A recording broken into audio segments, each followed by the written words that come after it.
Mayday, mayday, mayday. We back. Are back. Amen. Michael, now you're torching. Please. Is this how we're starting off? Okay, everyone look Torching these hoes. look like Torching these hoes. I know y'all saw that smoke. Now some of these people gonna catch the smoke this year. Ooh, who mm, catch the smoke? Wait, hold on. We can't even start the podcast off that way. We are back, and it's been a long time. We yes. took a little sabbatical, a longer sabbatical than we normally do. But Mhm. it's been filled with, I feel like, so many life changes, things that have happened in such a great way. I mean, we are all in the same places as we were. I feel like every other season when we come back, we're in different locations. Correct. Yeah, like somewhere where Mm-hmm. yeah. Well, I think it was every season actually. Almost. It wasn't it was at least 2 seasons. 2 seasons. Because I went from, let's say, 2021. It was Michigan, Sandy Springs, Duluth, Cumming. That's It four was seasons in a row that I've moved. you still in Georgia though. Right, but you're still in Georgia. I'm talking about Oh, we're talking about state? That ain't fair. that is Girl, they vastly different. If you from Georgia, you know they are three vastly different places. no, but you move from Georgia to Michigan, Michigan back to Georgia, girl. That's it. That's it. True. If y'all want to be that simplistic and that close-minded, Oh, so now we're simplistic. Mm. Mm, mm. Well, I feel like we need to share what's been going on because, like, I think we stopped in May and, like, it's September now. So much has been happening. So, first of all, your girl's a doctor, okay? A come on, doctor, doctor. Come doctor. on, doctor. Literally just got my diploma in the mail today. I'm about to frame it. Cannot believe it. I It's don't. wild.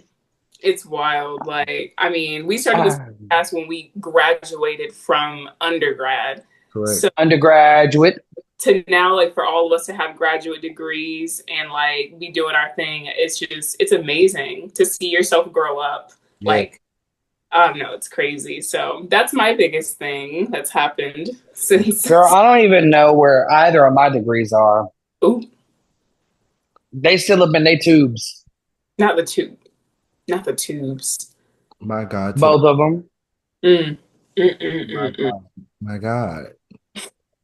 You know, it is funny how this podcast, it has also become like a time capsule for us since Yes. 2020. And it is 2025, 5 years that we've been doing this. It's just crazy to think about. Because of the time of 2020, Mm. a crazy time to be in. Yes. But it was, I think, beginning of our journeys in our respective areas, and to see where we are now and the things that we're doing. I mean, Lauren, you're a doctor. I remember in 2020 us thinking, like you were just going to get your master's degree. So it was like, we never knew that you would end up in Seattle and getting a doctorate fully, and all. It's just like doctor.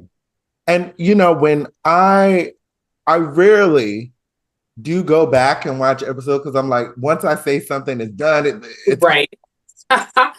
but some people brings things up, and I'm like, did I say that? Did I say that? But let me go back and look. You do got to check. Because they be speaking on your name. Yes, and then when I go back and I look, I'm like, oh my gosh, we look so young, or that was such an interesting thing that we said. And it's funny because every season, though, we've always said our opinions is relative to where we are at that time. And so hearing some of the things that, we've said in the past, I'm like, that's interesting. And some things I'm like, I stand 10 toes down. And then some things I'm like, interesting, a little bit of growth, a little bit more age, AARP. Ooh. Some of us, not all of us. No. Some of us. Hey. See, and that goes another thing because over the past 5 years, Michael has gained some type of fandom because they feel as though he gets treated the I way. do. See, and that's why I brought my backup today. I Mm-mm. brought my backup. Let's be honest. If me or Lauren was there, Jaeger would not be next to you. That's true. And we No, y'all know he loved me. mm-mm. Okay. We show it a different way. He's like he a ride or die. He is. That's fair. Yes, but we all know Jaeger would be with one of us. He's Hmm. staring at a vacuum right now, thinking about how to kill it. But Oh, That's crazy. her. No, like it's just I love the fact that we really did choose relative pitch as the name because what it just means is like it's not that we're ever gonna go back on what we've said. That's never the point. The point is being like, oh, mm-mm. I did say that because that's what I meant and felt at that time. And Whoop. here we are Is and here we are today, right? Because like, would you rather be somebody who stays stagnant, who never like is open minded enough to like listen to other people and like because again we just talked about it, we have all moved around and lived in different places than where we've grown up, so like we're going to meet people who have like different backgrounds than us, who have a very different lived experience, some of those maybe perspectives that we don't agree with whatsoever, but these are people who we are encountering within our lives and that helps shape and inform us to who we are now. So like of course there's going to be some things like from like the basic I think value set that are constant, as probably you guys have seen throughout all 5 seasons, but like now we've grown through that. There's been so, I mean, goodness, if the time of 2020 to 2025 is going to be such a historical time period for us to look back on in American, I mean, world history, but us being like here in America, relevant to us, American history, like obviously things are going to change. If you look, sound the same, like after these past 5 years, you must have been hiding somewhere that we weren't. Like you must not have been exposed girl. to what's been going on. Mm-hmm. Mm. 100%. Because again, we are, it is relative to us. And like right now, I'm living in Texas as I was last year. I'm doing the same thing as I was doing last year with an added responsibility. I don't know if I guess Relative Pitch wasn't filming No, when this announcement came out, but I am the new associate artistic director of the Houston Pride Band.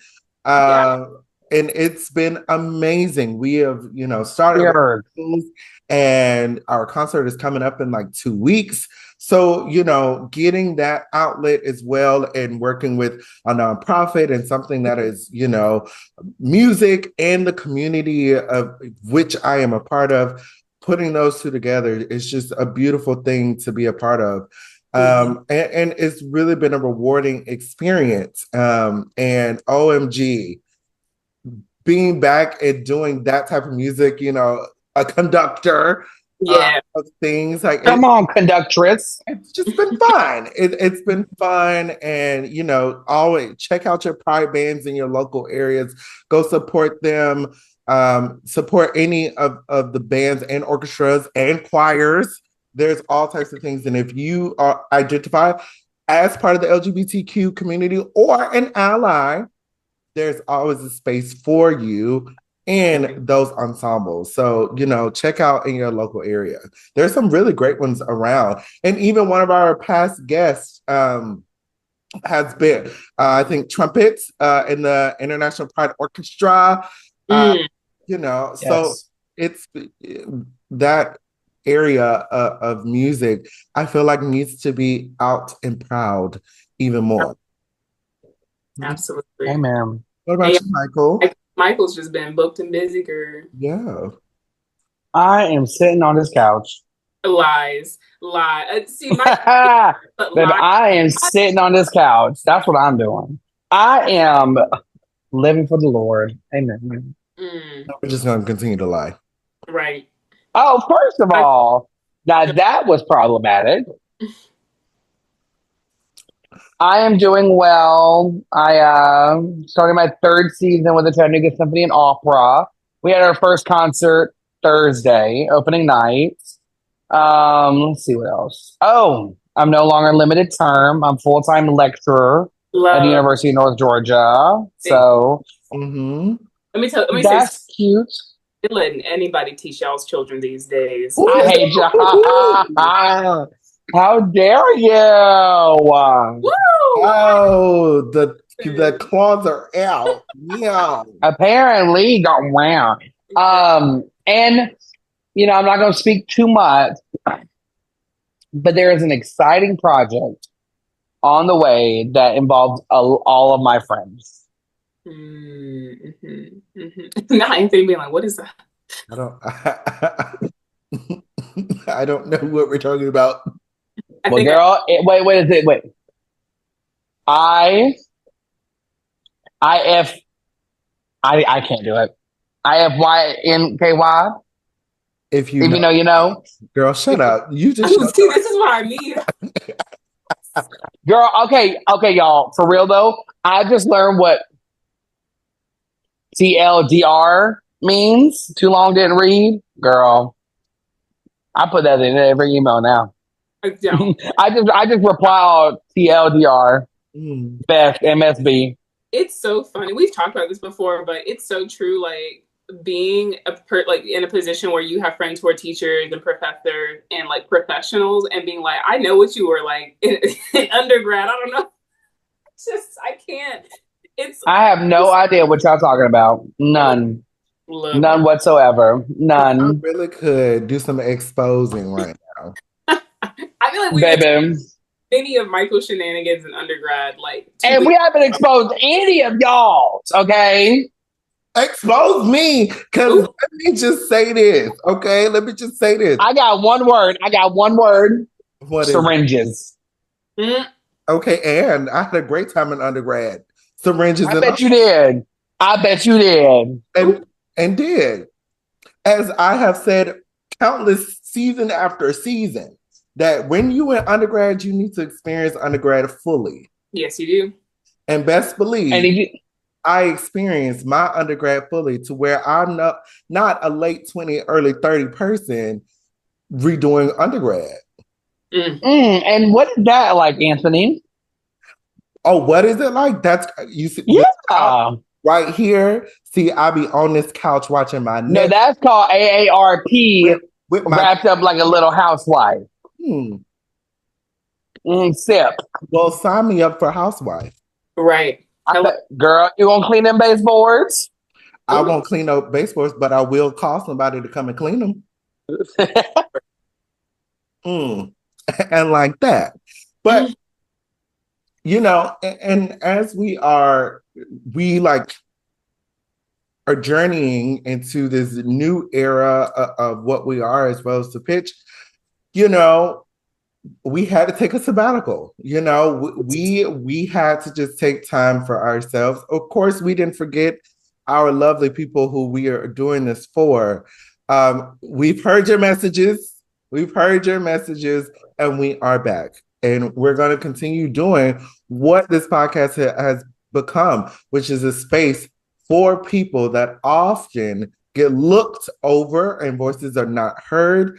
To continue to highlight some of the people who we see as doing the work that we wanted to see before we started this and that we're seeing now. And I remember in 2020, we all said, oh, there's so many policy changes happening in 2020, but it's not going to be until 2025 when we really see Shit. Yeah. I remember saying that. I remember saying that word. I remember saying those words exactly on this podcast. Like, I will see y'all in 2025. And baby, I'm not seeing half of y'all that I saw in 2020. Ooh. In fact, I'm gonna go there, but I'm gonna go there on an edge, okay? Because people are getting fired right now. So I'm just gonna say my piece and I'll move on. Through a tragedy right now, for a person, more and more I have seen true colors of people in the past, like 3-4 days, right, of where people's support really lies. And I think when some people hear the words that I just said, they will automatically go on attack because they think that I'm going for the way a person died. That's not true. Nope. I just saw this when I was scrolling. A pastor said this. Uh, the way a person died should not retell how the person had lived. Let me re-say that. Let me just Say it. Amen. Amen. Come on. Say it. The way a person died should not retell the story of the way they lived. I have been seeing over the past couple of days of people just coming out and saying that this person who have gone on many places outside of what, they've gone out their way to make it known that there's a pedestal and there are certain people that need to bow down. And if you're not with this group, then you were wrong. That person went out of their way many times. Their entire career was based on the division. But what I've been seeing is people saying, oh, he was standing for unification and this and that. But how can I be unified with somebody who literally hates my guts? This is all I'm going to say. And I've had personal experience with this within my family. As you just said, the way you died does not retell the way you lived. And the way you lived is the way people should remember you. Now, people should not speak ill. Like, you should not dog a person out when they can't defend themselves. But when you retell their truths and you retell facts, that is what's going to stand. And all I know is when you spew, let's say, not spew, when you speak ill will toward a majority of people, it just does not look good. And when you say, if it's not this way, you over there, it does not look good. I will have to say my encounter, and I shared this with, I think I was telling Michael that the day Wednesday of this past week, the 10th, September 10th, I was doing a youth event for the symphony, so I was busy. I had an intern who was shadowing me. I was setting up for this a youth event, so I'm busy, right? I'm not checking my push notifications. Usually during the day, if I'm at work, especially if it's event day, I don't know what's going on in the world besides what I'm doing. So, and when I got home, actually my power was out, so I didn't get to check my phone or do anything until the next morning, basically. And I finally saw everything that happened. Obviously, there were two events that occurred on Wednesday here in the States that sparked a lot of attention. One of them that I noticed through my educator friends was a school shooting that happened in Colorado. Unfortunately, this is the thing I found out very, very, very later once I was going through all my socials and feeds and everything, because of everything that the first event was sparking. Anytime people are able to argue about politics, they will. That's just the truth. We all know that. I think this situation in particular is being completely taken as far as people will allow it to go in order for them to fight the opposing side. It's what's going on right now. And then the irony of what occurred on Wednesday in amidst all the tragedy is that the person who was killed, that there's a lot of, sparks and things people are talking about, debates and etc., was an advocate for not just, just because guns, are being used in school shootings does not mean that we should limit it. And the thing is, it's still happening. There are people, including this person who was killed, who still believe that there should be no limitations on gun control, no matter how many studies have shown the tragedy that has happened over the past decade, especially when it comes to school shootings. This is personal to us because we, first of all, have been students throughout, like for most of us, like we've been students, right? Like we started together as students. That's how we met each other. You have seen us through schools. We have all taught in public schools. So, of course, when you talk to educators and people who have to every day go look at their students, the idea that there are people who believe that it is fine for the greater good if one day those students, the educators and teachers and administrators who go to your kids' schools every day, who are excited to see them, who are spending their own personal money on pizza parties and trips and everything, the idea that you think their lives are worth it for your stance is something I will never, ever, ever agree with. Mm-hmm. And that is personally for me what has been in the all of this being hidden also behind the idea of Christianity. Don't get me started now. And I can speak on it because that was my life. And I had, listen, come on now, somebody. So there's so many layers to everything that's happening. None of it is surprising because of what has been building up over time. Sometimes people I see things like this came out of nowhere. No, it didn't. Pay attention to what's going on. Pay attention to what's happening, and pay attention to how the people in your life are reacting to what's happening. Because here's the thing, like tragedies are tragedies. People's lives should never be taken ever like that. No matter who you disagree with, that is just the truth. And you can never, just because their life may have been taken unfairly, unjustly, erase all the harm that they did when they were alive. And that's where I'm going to keep it cute. Keep it cute. Do want to say one thing because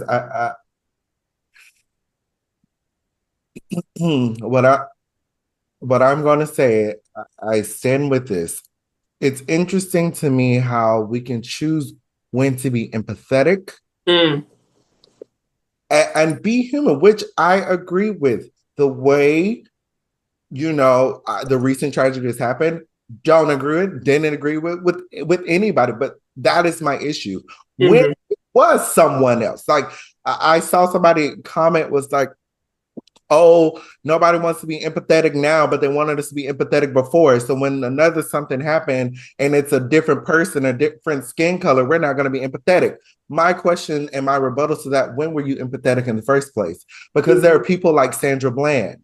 There are people like Trayvon Martin, like George Floyd, Armando Castillo. That was all lives were cut short.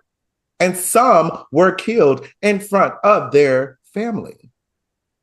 Where was their empathy? For people not in their community, where was their empathy? Where was the outrage? And so my biggest thing is we have empathy and we are going all of this for someone that the whole time, I knew about this person. I always knew that person to be someone who was fighting against everything who I am.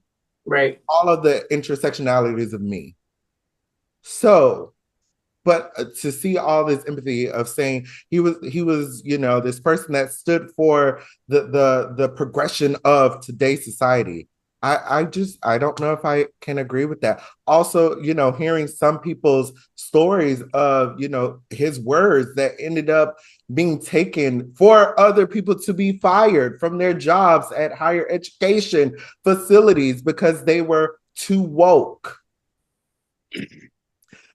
And to be in public education now, and for all three of us that are in education, we all know that in education, when people go to get higher education, studies have proven that those people who graduate, they will become a little bit more towards the middle and probably more on the more liberal side of things, because that is just the way of, okay, are you a good person? Do you think certain people or everyone needs to have certain rights?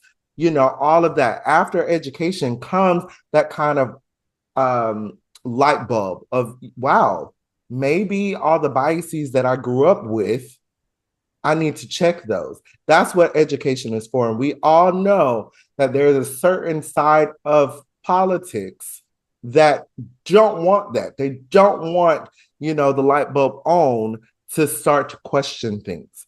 And I know some of you are probably like, what does this have to do with music? Well, the thing that has to do with music is music. Nina Simone said this the best. An artist, in her eyes, an artist's duty is to reflect the times of the people. And that's what we are doing. How can we reflect the time of the people? But we are we're segregated, and we're also closed to representing what is happening. When only one side is being told, one side of music can be sung. I mean, we talked about last season about, the takeover of the Kennedy Center and things like that. These are ways to silence opposition. And we've seen this countless of times in history, whether it was Russia with Shostakovich, whether it was 1960s, communism taking over everything. So a lot of artists had to go under hiding, and a lot of, big brain artists, like even Stravinsky, was on CIA watch list, FBI watch list. So here is what politics and how music is connected. And if musicians, as I know, sometimes I feel like musicians are like, that's not what I do. That's not what I went to school for. I just want to play my Bach. I want to play my Beethoven, and I just want to be done. Music is a poignant thing that always reflects what is going on. Even in the Bach and the Beethoven, those are reflections of the time. And so is what is happening now. So the question at hand is, how would you like to be reflected? How would you like the history books to tell your story? Were you on one side saying, look, you do whatever, or do you want to be on, I stood for something? And to go back to relative pitch, when people look back on relative pitch in our 5-year stance, I hope that they say, we stood on something. We made space for something. That's what I would like.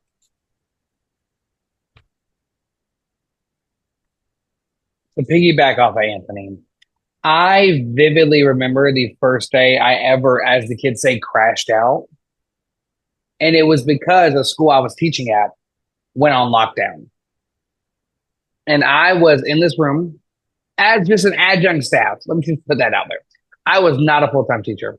I was in this room thinking about, like, if someone busts up in this room, how am I going to take them down before they get to my kids? The fact that I thought that is not a full-time student or full-time teacher, and I was in college, I was a sophomore in college, is crazy. I remember, like, I called Anthony and Lauren that night, and it was crazy. It was like, I cannot remember that, but I want to just pull out some facts for everybody.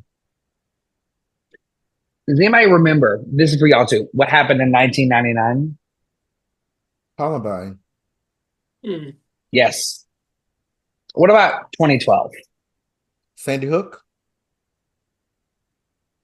2018. Wait, you forgot one in 2008, I think, was Virginia Tech shooting. Oh, the college one, yeah. Well, I'm talking more 12 under right now. But yes. 2018. 2018 was Stoneman Douglas. Correct. Those are 3 of the biggest shootings that's happened since we've been alive. And everybody, there's documentaries written. There's all these things written. But you know where it hasn't been written? Laws. You know what hasn't changed? Procedures. So I was just looking this up. 2000, I try to look up from when we were alive, when we were born, like 1997, 1998. Since 2000, there's been 574 school shootings. it is almost a blessing that any of us three have not witnessed one in person. Well, remember just last year, a school in our state, band director said, Yes. no. 35 minutes from where I live. Yes. Right. Like it is crazy to me because everybody's like, oh my God, Columbine. Frank T. Kelly wrote a piece, I'm pretty sure, about this. Right. And then Sandy Hook, we performed a piece in Low Brass Collective at University of North Georgia. It was an arrangement of Simple Gifts written for Sandy Hook.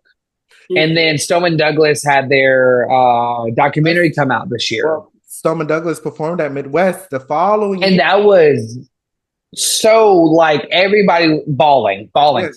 The thing is like, but here's like, these are 3 known shootings plus the Virginia Tech one. So let's say 4 known shootings that anybody, I'm pretty sure, knows almost off the top of their head. Like Lauren was saying a little bit, but like she would have like got it. Anthony, boom, boom, boom. Right. But like most of us, like I wouldn't know the years. I would have known the order. I know Columbine came first, and then Sandy Hook, and then this other thing. But the thing is, like, it's almost laughable how these things happen in our lives since we've been alive for 27, 28, 29 years.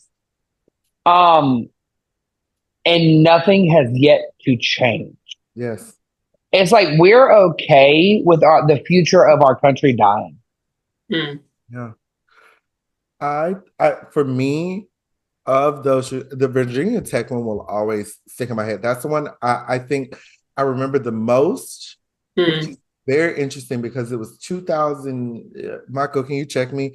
It was like 6, 7, or 8. It was like around there somewhere. But I just remember coming to 2007.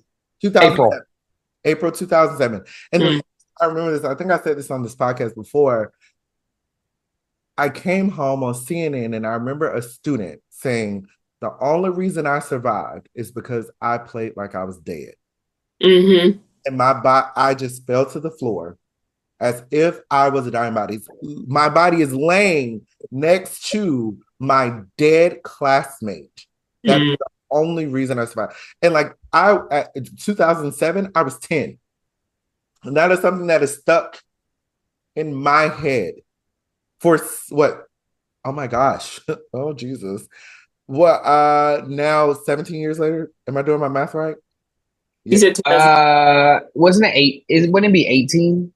Well, almost now 18 years. 18 years later, that is just something that is always going to be stuck with me. Is that one student on CNN after this horrific event?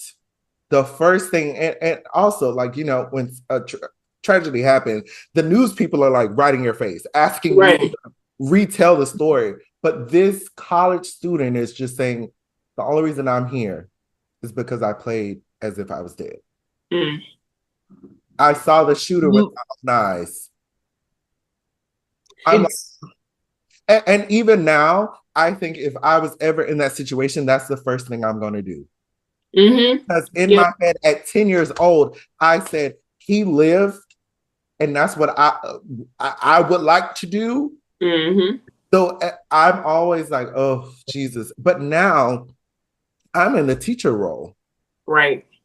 Yeah, I was literally about to bring this up. Like, you're talking about Virginia Tech University. I was thinking about this the other day. I was looking at my building, and I said, if something happens, where am I putting my students? And who the hell am I about to fight? Because here's the thing, like, no matter what, and I like, everybody's like, oh, I'm going to say myself because of my family. Yes, but in that moment, in that day, we're all adults on college. But those kids are my kids. Right. And if anybody's coming into my building, I hope they're ready for one hell of a fight. But it should never be that way. Teachers should never look at their building and be like, how can we not die? How can we save children's lives? Again, I will say this because I think this is going to resonate with some people. We always talk about the future of America in some ways. and like what we're exposing them to. Mm, You're letting the future of America die. Well, because they don't actually see education as the future. Like, mm. and all the legislature that has been happening has been cutting education down, down, and down. That Yes. in certain eyes, higher ed, public ed is not the future because it allows different opinions and different thoughts to be had. So probably, and for some, they're like, oh, well, boom. But I think about this, Michael, because you're in this right now, how easy it is to go on a college campus and to get in anywhere. Everything is basically unlocked. Everything, Yes. um, everything is just open. And unfortunately, in public ed, we do drills. Like every month we have a fire drill. Every month we have, or every other month we have a active shooter drill or a guard in place drill. But in college,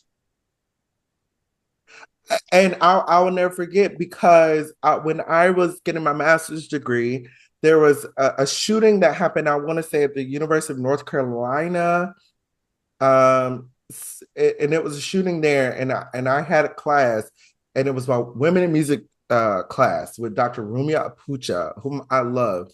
And first she just opened class with, does anybody want to say anything? Anybody want to, this is a space for you. But she followed that up with, I have read the procedures, the emergency procedures, if that were to happen in this class. And here is the way things we will do in case that were to happen. Mind you, it didn't dawn on me at all until that moment that I didn't even know we had an emergency procedure in college. I was just like, oh, I mean, sup for up. But she was like, did y'all know that this was a thing? And we're like, no. And for her to have to start the class off was like, by the way, here, this is the door we're going to go on. This is where we're going to hide. And I'm like, wow, where does this end? Where does it end? Mm. And there was just one other time I was at a university and there was some unwelcome people walked in on a rehearsal. And it was like, what do we do? We were downtown Atlanta, and downtown Atlanta's mix of all people. But it was just kind of crazy to just think how easy it was to just come in the door, come and find where the music is, and they're there. And it's like, wait, pause, what's going on? But the other question is, why should we have to think about that? Why haven't there been some type of policy to really say, no, this will never happen in a place for education? But we're still on pins and needles. People are still getting fired for their opinion. But other people aren't getting fired when it's their opinion. So it's like, oh, there's a double standard here. I can say I hate gay people, I hate Black people, I hate Jewish people, I hate Indian people, I hate all Latinx people, but this one person that just passed, he maybe wasn't the best person in the world while he was alive, you're fired. That's interesting to me. That's very interesting. Because here's the thing, because we got a message from our person over our education agency or whatever that was just saying like, oh, if anybody makes any comments, they will get some type of reprimand, blah, blah, blah. And I'm sitting here like, what about the teachers that blatantly said that they hope the ICE come and get their students? What happened? Did they get reprimanded? Oh no, they're still teaching. Right. it's hard to like be surprised by the hypocrisy anymore because of course, right? Like it just it's and we should be angry about it. We should be upset. I mean, in no way am I saying my lack of surprise anymore is like has toned down like my anger at the systems and structures that are in place.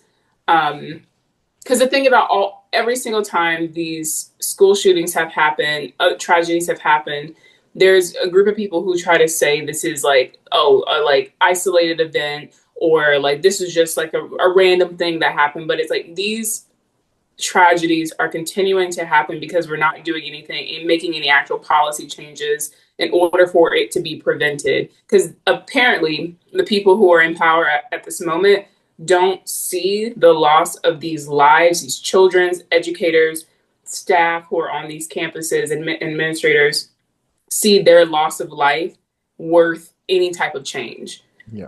Which is why I will always like, I mean, there are people in these positions who a lot of them have values that do not reflect like the full majority. They have their very isolated viewpoints and perspectives, but it is always the systems that allow for these people to continue to cause harm in which we should be aiming our like like thoughts and actions at, you know, because it's the cycles. The thing about it, that's why all the wars, all it just continues to happen because we actually have not addressed the root of the problem. It's just always like, oh well, you know, the next election we'll do that. Oh, you know, it's too late. Once we get to that point, there's already forces in play.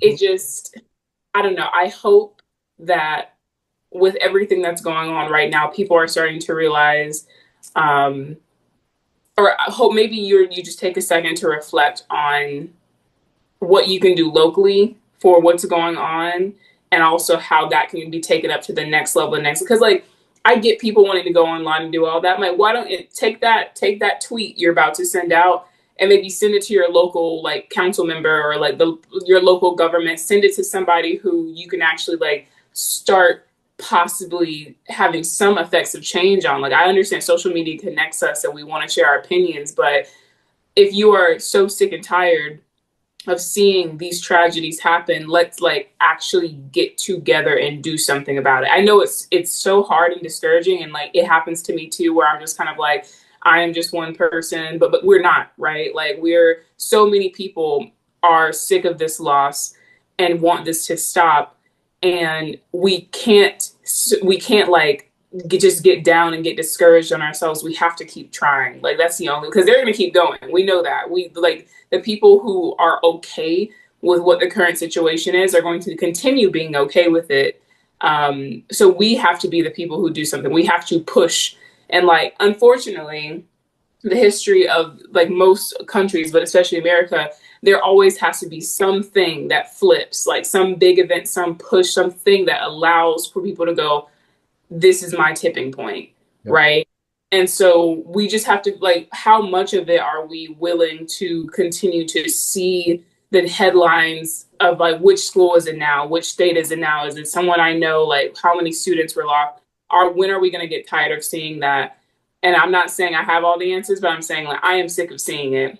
I can't like continue to just be okay. Like we are all involved with teaching students or youth and being a part of like some youth's lives at this moment, and the idea of not being able to see them one day, like because their life was taken tragically in that manner, is absolutely unacceptable. Yep. 100%. 100%. I was talking to one of my friends the other day, and they were like, I truly don't know what to do with my daughter. Like, I think I want to homeschool her. And at this point, it comes to a point like there could be a day you pack a lunch, you let go of the hand, and that's it. Because we don't want to stop anything. We just don't want to stop anything. Like, I just, and this also goes into the next point. Like, yes, as Lauren said, enact change, do something, do this for yourself.